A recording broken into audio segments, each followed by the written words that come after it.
પ્રવીણભાઈ જો વિઝાની ફાઇલની વાત કરીએ તો ટચમાં નતા તો ભાઈ પ્રવીણભાઈ કેર સુધી આયા કેવી રીતે? મને એક મારા મિત્ર છે, એ બી સિંગર જ છે. અચ્છા. હા, અને ત્યાં એમણે મને 2-3 સિંગરો હતા, હું બાળક મૂકવાના જ હતા. એટલે બધાને કહેતો હતો કે ભાઈ તમારું સન છે તો મને કંઈક આપો ને, કંઈક ક્યાંથી કર્યું તમે આમ છે. પણ કમલેશભાઈ એ મને કીધું કે ભાઈ ના પ્રવીણભાઈ, અહીંયા સારામાં સારું મારા બી થઈ ગયા, 15 દિવસમાં થઈ ગયા, અને તમે અહીંયા જાઓ, 100% મારી ગેરંટી છે. અચ્છા, એમણે ગેરંટી લીધી? મારી ગેરંટી છે કે અહીંયા મળી જશે 100%. તમે કીધું એમને વિઝા આવી ગયા? હા, વાત કરી. અહીંયા જયારે આયા પહેલા પ્રવીણભાઈ ફોર્મ ભર્યું હશે, નોર્મલ કાઉન્સેલિંગ લીધું, એવો કયો થોટ્સ હતો કે તમને વિચાર આવ્યો કે ના આ પ્લેસ છે, આપણે અહીંયા આગળ વધીશું? બસ એક અંદરની ભાવના જાગી કે ના ભાઈ, કે ભાઈ અહીંયા જ વિશ્વાસ પહેલા જ આમ કે ભાઈ વિશ્વાસ આવી ગયો કે ના ભાઈ અહીંયા એમને કોન્ફિડન્સ આપેલો 100%. એટલે પછી કહ્યું કે ભાઈ ના, આમ અંદરથી આત્મા બોલી કે ના ભાઈ હવે અહીંયા જ કરવું છે. हेलो दोस्तों, मैं Nishit Kumar Patel, advisor of care immigration and visa services. एक दफा फिर हम आपके साथ जुड़े एक और हमारे कस्टमर को लेके जिनको कनाडा का विजिटर वीजा केयर इमिग्रेशन की टीम ने दिलवाया है। ये खुद जो हमारे साथ है वो गुजराती सिंगर है। गुजराती लैंग्वेज के अंदर जो बहुत से फंक्शंस ओकेशन होते हैं उसमें बहुत ही अच्छी तरह ये पूरा अपना ऑर्केस्ट्रा पूरा ग्रुप चलाते हैं। उनके लड़के को हमने केयर इमिग्रेशन है तो उनकी सर्विस नहीं दे पाए थे, वो केयर में से कनाडा नहीं गया था, लेकिन उनको केयर इमिग्रेशन की सर्विसेज का अनुभव हुआ। कैसा रहा? क्योंकि वो खुद ही वेल नोन पर्सन है, तो बहुत से लोगों को उनको मिलना होता है, बातचीत करना होता है, तो उनके पास रेफरेंसेस बहुत होते हैं, तो वो दूसरी जगह भी जा सकते थे। लेकिन केयर में कैसे आए ये स्टोरी हम उनसे जानेंगे, और हो सकता है हम कुछ रिक्वेस्ट करेंगे। उनकी वाइफ भी यहाँ पर है कि उनका कोई फेवरेट सॉन्ग वगैरह होगा तो हम प्रवीण भाई से सुनने की कोशिश करेंगे। ठीक है, वीडियो को आगे बढ़ा दें, लेकिन हमारी लोकल लैंग्वेज गुजराती में। गायक कलाकार भी गुजराती है और हमारे जो ऑडियंस है ज्यादातर वो भी ગુજરાતી હે। વૈસે હું છે કિશોર કુમાર માં જ ગાઉં છું, મારું વોઇસ કિશોર કુમાર માં શૂટ થાય છે। અચ્છા, એ કિશોર કુમાર નું કશું સાંભળીશું, વિડીયોને આગળ ચલાવીએ। પ્રવીણભાઈ, જેવું મેં કીધું કે ભાઈ તમારા સનને તો અમે સર્વિસ નથી આપી અથવા એ વખત ખ્યાલ ના બી હોય, હા ના રાઈટ સાહેબ, ખ્યાલ નતો જ, અને પછી તમે જે અમારી સર્વિસ લીધી તો પહેલા તમે તમારું ક્યાં રહેવાનું, કેટલા ફેમિલી મેમ્બર છે, શું કાર્ય કરો છો, કેવી રીતના, એનો થોડો પરિચય આપો। હા, તો મારું નામ પ્રવીણ સુતરિયા છે, પ્રવીણ એમ સુતરિયા છે। મોટેરા સ્ટેડિયમ ની બાજુમાં શ્યામ 84 માં રહું છું। ઓકે, હા, અને મારા 2 બાબા છે, એક બાબો કેનેડા છે, એક બાબો મારી જોડે છે મોટો, એ મેરિડ થઈ ગયો છે, મેરિડ છે। ઓકે, અને એક બાબો છે 5 વર્ષનો। હા, એની વાત, એટલે તમે દાદા છો? દાદા છો, દાદા છો, જોરદાર। અને અહીંયા કેટલા ટાઈમથી પ્રવીણભાઈ તમે ગાઓ છો અને કાલે આ કલાકાર ના બધું આર્ટિસ્ટ ને બધું? બસ 2018 ની અંદર મારા સનના મેરેજ હતા। અચ્છા, હા, હું બાથરૂમ સિંગર તો હતો જ। અચ્છા, હા, પણ એ વખતે બધા કે મને કે પ્રવીણભાઈ તમે સિંગર એટલે તમારો વોઇસ સારો છે તો તમે ગાઓ કે। પછી એક જણાની સલાહ લીધી મેં, અને એમણે પછી મને કીધું કે આવી રીતે ગાવાનું, આવી રીતે ગાવાનું, ટ્રેનિંગ જેવું, ટ્રેનિંગ જેવું। પછી હું ફર્સ્ટ રિસેપ્શનમાં હું ગાયો, અને પછી બધાએ મારું મને કોન્ફિડન્સ આવ્યો, એપ્રિશિએટ કર્યું, મને કોન્ફિડન્સ ખુદ આવ્યો। બાકી તો આમ પહેલી વાર આમ જઈએ તો આમ જ થાય। બરાબર છે, હા, પહેલી વાર કોઈ ગાતું હોય, પબ્લિક ની સામે ગાતું હોય તો આપણે આમ ફફડીએ, આમ યાર મારાથી કઈ ભૂલ થઈ જશે, કઈ ભૂલ થઈ જશે, પાત્ર બની જઈશું। હા, શોર્ટ પાત્ર બની જશે। પછી હા, પછી તો એક ગીત ગાવાનું જ હતું, મેં 3 ગીતો ગાયો, અને બધાએ બહુ સારો અભિપ્રાય સારો અને પછી તમે સ્ટેજ પરફોર્મન્સ ને બધું, હા, પછી કોન્ફિડન્સ વધ્યું કે હું સારું ગાઈ શકું છું। હા, આ એજમાં પણ શરૂઆત કરી નવી, એમ? હા જી, એવું જ કહેવાય ને, લાઈફ જીવવાની। હા, લાઈફ જીવવાની, બહુ જ સારું। હવે પ્રવીણભાઈ જો વિઝાની ફાઇલની વાત કરીએ તો ટચમાં નતા તો ભાઈ પ્રવીણભાઈ કેર સુધી આયા કેવી રીતે? મને એક મારા મિત્ર છે, એ બી સિંગર જ છે।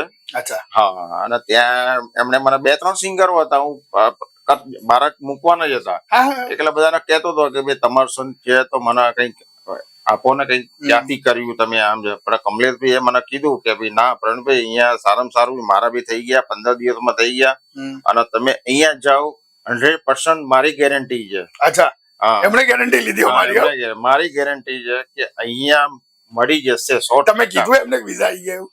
હા વાત કરી વાત કરી? હા વાત કરી. હા, એટલે અમારા એક કસ્ટમર હતા કમલેશભાઈ, એમના ડોટરના અને એમનું કેરે કામ કર્યું હતું. તો અમારા કસ્ટમર્સ ખાલી એટલી બધું શ્યોરિટી આપી દે છે અમારા. યસ. તો એવું છે ખરેખર? હા શ્યોર. તમે અહીંયા જયારે આયા પહેલા પ્રવીણભાઈ ફોર્મ ભર્યું હશે, નોર્મલ કાઉન્સેલિંગ લીધું, એ એવો કયો થોટ્સ હતો કે તમને વિચાર આવ્યો કે ના આ પ્લેસ છે, આપણે અહીંયા આગળ વધીશું? બસ એક અંદરની ભાવના જાગી કે ના ભાઈ કે ભાઈ અહીંયા જ વિશ્વાસ પહેલા જ આમ કે ભાઈ વિશ્વાસ આવી ગયો કે ના ભાઈ અહીંયા એમને કોન્ફિડન્સ આપેલો 100%. એટલે પછી કહ્યું કે ભાઈ ના આમ અંદરથી આત્મા બોલી કે ના ભાઈ હવે અહીંયા જ એ કરવું છે. બરાબર છે. પછી જ્યારે કોન્ફિડન્સ આપ્યો કે ના મારા 15 દિવસમાં આવી ગયેલા, તમે બી ટ્રાય કરો. તમારા કેટલા દિવસમાં આવ્યા સુશીલાબેન? અમારે 12 દિવસમાં આવી ગયા. 12 જ દિવસમાં, રાઈટ? આખી પ્રોસેસ જ્યારે તમે વર્કિંગ વુમન છો, હાઉસવાઇફ છો, તમારી આખી પ્રોસેસ ચાલતી હોય સાહેબ, રાઈટ? એટલે આપણને ઘણા વચ્ચે ડોક્યુમેન્ટ્સ માંગતા હશે, આ લોકો અમારી ટીમ માંગતી હોય, તો ક્યારે એવું થયું કે યાર આ વધારે પડતા શું કાગળ માંગ કરો છો, આટલા બધા આ લાવો તે લાવો, આવું નહીં ચાલે, પેલું નહીં ચાલે, આ એફિડેવિટ કરાવો, પેલું કરાવો? ના કોઈ દિવસ નહીં. આવું હોવું જ જોઈએ ખરેખર. આ પ્રવીણભાઈ જેવું અને જરૂરી છે, એક્ઝેક્ટલી જરૂરી છે, એ આપણે સબમિટ કરવું પડે. Very good. હું આનાથી ફરીથી એ જ કહીશ, હું મારા ઘણા વિડીયોમાં કહું છું, તમારા જે કન્સલ્ટન્ટ હોય, એજન્ટ હોય, કોઈ પણ હોય, એને ક્યારેય એવું ના હોય, જેવી રીતના કોઈ કલાકારને ક્યારેય એવું ના હોય કે એનું ઓડિયન્સને મજા ના આવે, એને એવી જ ભાવના હોય કે એને મજા જ આવે. એવી રીતે દરેક એજન્ટને એવું જોઈએ કે એના દરેક કસ્ટમરના વિઝા થઈ જ જાય, એમાં જ એને રસ હોય. એને એવું ક્યારેય ના હોય કે આના ના થાય. પરંતુ તમે ઇનફ ડોક્યુમેન્ટ્સ પ્રોવાઈડ કરો, જો હોય તો છે તો આપો. કન્સલ્ટન્ટ માંગે છે તમારા તો આપો. પ્રવીણભાઈ, પછી જયારે આખી પ્રોસેસ ચાલી હશે તો ઈમેલ આઈડી, હાઈ કમિશન માંથી મેલ આવવાના, એ બધા કોનામાં આવતા હતા? મારામાં આવતા હતા. રાઈટ? હા, રાઈટ. આ બહુ જ ઇમ્પોર્ટન્ટ વસ્તુ છે દોસ્તો. કેમ? જો તમે કોઈ પણ કેટેગરીમાં કોઈ બી કન્ટ્રીની ફાઇલ મૂકો છો, ઓલવેઝ એવો આગ્રહ રાખો, ઈમેલ આઈડી તમારો જ હોવો જોઈએ. Must be. કોઈ જ નવો ક્રિએટ કરેલો નહીં, એજન્ટનો નહીં, કોઈનો નહીં. બધું જ હાઈ કમિશન માંથી જે કમ્યુનિકેશન થાય ડાયરેક્ટ તમારા ઈમેલ આઈડીમાં આવે. આ હોવું જ જોઈએ ને આવો આગ્રહ રાખજો જ. કેર ઇમિગ્રેશન તો આ સિદ્ધાંત ઉપર ચાલે છે, પણ ધારો કે તમે બીજે મૂકો તો ઈમેલ તમારો જ હોવો જોઈએ. તો તમારે ક્યારે બી ફ્યુચરની અંદર કંઈ પણ રિટ્રી કરવું હશે, ફોર્મ ચેક કરવું હશે, પાસપોર્ટ એક્સપાયર થઈ ગયો, વિઝા એક્સપાયર થઈ ગયા, નવો પાસપોર્ટ આવ્યો, નવા વિઝા લેવા હશે, બીજી કોઈ બધું ઈમેલમાં પડેલું સંગ્રહેલું તમને તરત મળી જશે.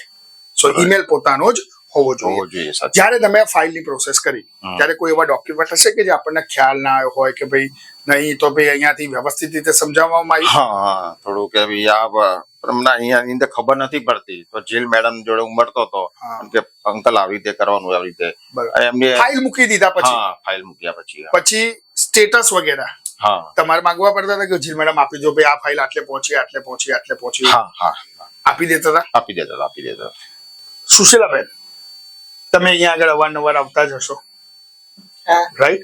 તો એ દરમિયાન બી અહીંયા ટીમે બરોબર કોર્ડિનેટ કરીને તમને રિસ્પોન્સ એવું આપ્યું હતું? સારું, સરસ, કોઈ જોવા જેવું નહોતું. હે ને? હવે તમે આજે ટીચર હોય ને અમે સ્ટુડન્ટ હોઈએ, આજે તમે ઓડિયન્સ હોય ને અમે કલાકાર હોઈએ, રાઈટ સાહેબ? તો 10 માંથી કેટલા માર્ક્સ આપશો અમને? 10 માંથી 10 આપી દઈએ. હું તો રવિભાઈ તો દિલદાર માણસ છો.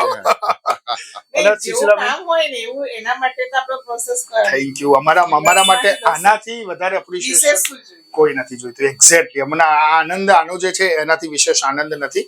હવે હું વિડીયોને પતાવતા પહેલા છેલ્લું એક કહીશ, પ્રવીણભાઈ આટલા સારા કલાકાર છે, આટલું સારું ગાય છે હાથે, તમારા માટે બી કોઈ ગીત ગાયું છે ક્યારે એમણે? બધા ઓલવેઝ મારા માટે સુશીલાબેન માટે જ ગાય છે ભાઈ. ભાઈ આ શ્યોર છે ને? પછી શ્યોર એવું કોઈ ગુપ્ત તીર તો નહીં છૂટતો ને? આમ ન હોય મારા માટે ગાય છે, કોક ન હોય મારા માટે. તો પ્રવીણભાઈ ઓલવેઝ મારા માટે જ હોય છે. Very good. કેટલો મસ્ત દાદા દાદી છે બંને જ. પણ એક બોન્ડિંગ કપલનું આવું હોવું જોઈએ ને, બહુ મસ્ત. પ્રવીણભાઈ એક છેલ્લો અમારી ફરમાઈશ રહેશે ભાઈ, કોઈ તમારું એક ફેવરેટ ગીત આજે અમારા વ્યુઅર્સના આ માધ્યમથી? મારું ફેવરિટ સોંગ છે મેરે નૈના સાવન ભાદો. મેરે નૈના सावन भादो फिर भी मेरा मन प्यासा फिर भी मेरा मन प्यासा. જોરદાર પ્રવીણભાઈ. જો તમારે પ્રવીણભાઈ નો બી કોન્ટેક્ટ કરવો હોય કોઈ બી ફંક્શન કે ઓકેશન માટે તો કેર ઇમિગ્રેશન માંથી એનો કોન્ટેક્ટ નંબર તમને મળી જશે. જરૂર તમે પ્રવીણભાઈના તમારા ફંક્શન કે ઓકેશનમાં બોલાવજો, અમને આનંદ થશે. અમારા બધા વ્યુઅર્સ ને કહીજો પ્રવીણભાઈ ડિસ્કાઉન્ટ બી આપશે.